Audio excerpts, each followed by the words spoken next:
Tuntutan ini yang sudah ditetapkan oleh Jaksa Penuntut Umum Kejari 4 Lawang terhadap terdakwa Ahmad Nasponi selaku mantan Kades Sugiwaras, Kecamatan Tebing Tinggi, Kabupaten 4 Lawang yang tersandung kasus korupsi dana Desa Sugiwaras di tahun 2017-2018. Jero tuntutannya, JPU nyatoke terdakwa terbukti bersalah melanggar pasal 2 Undang-Undang RI nomor 20 tahun 2001 tentang tipikor dengan hukuman selama 5 tahun penjara.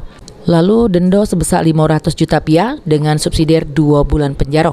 Selain itu, terdakwa juga dihukum untuk bayar duit pengganti sebesar 628 juta rupiah dengan subsidiar 2 tahun penjara.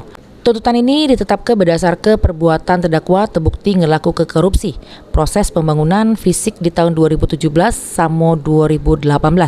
Di Desa Sugiwaras terdapat pengurangan volume pengerjaan bak itu proyek jalan setapak, tanggo pemandian, embun desa, samo sarana lapangan poli. Lalu dari keterangan saksi Sekda Kabupaten Petalawang, Agusman, dana desa dikucurkan di Desa Sugiwaras di tahun 2017 sebesar 789 juta rupiah.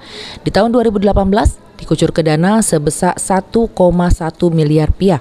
Dari dana desa yang dikucur ke tahun 2017 sama 2018 total kegiatan ada 9 item, di mana dari kerugian negara keseluruhan sebesar 628 juta rupiah.